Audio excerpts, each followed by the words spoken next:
இப்போ நம்ம மத்த கோவில்கள் ஆகட்டும், நம்ம வந்து எப்பனாலும் போய் தரிசனம் பண்றதுக்கு வாய்ப்பு இருக்கும். இப்ப ஆமா. ஆரேங்காவுல எனக்கு குலதெய்வம். நான் எப்பனாலும் போய் தரிசனம் பண்றது. இப்ப எருமேலிங்கிறது நம்ம சபரிமலை யாத்திரைய ஒட்டி நம்ம போற ஒரு விஷயம் தான். ம். அப்போ இந்த எருமேலி கோவில்ல நம்ம கண்டிப்பான முறையில இந்த விஷயத்த நான் செய்யக்கூடாது அப்படிங்கிறது கண்டிப்பா இருக்க வாய்ப்புகள் இருக்கும். ஏன்னா நம்ம யாத்திரையும் தொடங்குற ஒரு இடம். ஆமா. அப்ப அப்படி பார்க்கும்போது அது வந்து மிகப்பெரிய லெவல்ல பார்க்கப்பட வேண்டிய விஷயமா இருக்கும். அந்த மாரி எருமேலி கோவில்ல நம்ம தவிர்க்க வேண்டிய விஷயம். செய்யக்கூடாத விஷயங்கள். முக்கியமா எரிமலை பெட்டி யாரும் பேட்ட துள்ளாம இருக்கக்கூடாது. First thing. ஏன்னா நெறைய பேர் என்ன பண்ணுவாங்கன்னா, நீங்க மட்டும் போயிட்டு வாங்க. நான் இருந்துக்கிறேன். சமையல் வேலைய பார்த்துக்கிறேன். இந்த மாரி இருக்கக்கூடிய ஒரு வழக்கம் உண்டு. ஏன்னா, அந்த பேட்டை துள்ளல் அப்படிங்கிறதே வந்துட்டு உங்களோட அகந்தையெல்லாம் ஒழிச்சு வைக்கணும் அப்படிங்கிறதுக்காக தான்.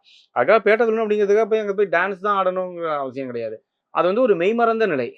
அங்க சொல்ற ஸ்லோகமே என்ன அப்படின்னா, "சுவாமி திந்தகத்துவம் ஐயப்ப திந்தகத்துவம்னு" சொல்றாங்க. சுவாமி திந்தகத்துவம், ஐயப்ப திந்தகத்துவம் கிடையாது.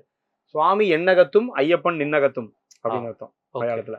அதாவது எனக்குள்ள இருக்கிறதும் ஐயப்பன் தான், உனக்குள்ள பணக்குள்ள இருக்கிறது இருக்கிறதும் ஐயப்பன். ஐயப்பன் தான். நானும் ஐயப்பன் தான், நீயும் ஐயப்பன் தான் அப்படிங்கிறது தான். அப்ப அந்த மந்திரத்த சொல்லி, தன் மனநிலையை விட்டு அந்த இடத்துல ஒரு பேரானந்த நிலைய அடையணும். இப்போ இப்போ நெறைய இடங்கள்ல இப்ப நம்ம பார்க்குறோம். இப்போ மக்கள் கூட்டம் அதிகமா இருக்கிற நேரங்கள பார்க்குறோம்.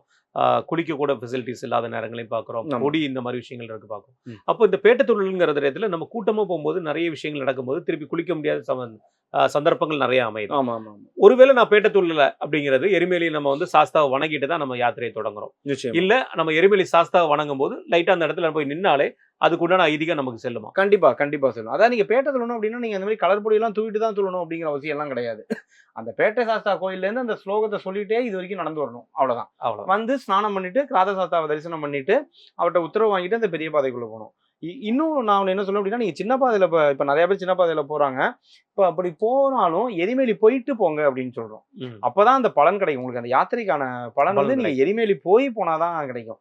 நேரடியா நீங்க நேரா போனீங்க அப்படின்னா, அது வந்து அது அந்த இது யாத்திரைன்னு வந்து நம்ம இந்த சொல்ல முடியாது. மண்டல மகர பூஜைக்கு மட்டும் தானா? இல்ல இல்ல எப்ப நார்மலா? எப்ப போனாலும். எப்போ சபரிமலைக்கு போனாலுமே போனாலுமே. சபரிமலை போனாலே சபரிமலைன்னு எருமேலி போனாலே போயிட்டு நீங்க எரிமேலி போயிட்டு போகும்பொழுது தான், அந்த முழு பலன் வந்து உங்களுக்கு கிடைக்கும். கிடைக்கும். எரிமேலில போய் இவர சேவிச்சுட்டு, அதுக்கப்புறம் நீங்க தாராளமா போலாம். நீங்க சின்ன பாதையிலே போனாலும், அதுக்கப்புறம் நீங்க வேன்ல போய்க்கலாம். எரிமேலில போய் இவர சேவிச்சுட்டு போகும்பொழுது, அதுக்கான பலன் வந்து உங்களுக்கு முழுமை. ஏன்னா, அதுதான் யாத்திரை ஆரம்பிக்க வேண்டிய இடம். ஓகே. இப்போ நம்ம பரிக்கிரமான்னு சொல்றோம். இந்த ரிஷிகேஷ், ஹரித்வார்லாம் எங்க ஆரம்பிக்கணுமோ அங்க தான் ஆரம்பிக்கணும் இல்லையா? அந்த மாரி அந்த யாத்திரை ஆரம்பிக்க வேண்டிய இடம் அப்படிங்கிறது எரிமேலி தான். அங்க போய் அந்த கிராசத்த வணங்கி விட்டு செல்லும்பொழுது, அதனுடைய பலன் வந்து உங்களுக்கு முழுமையா கிடைக்கும்.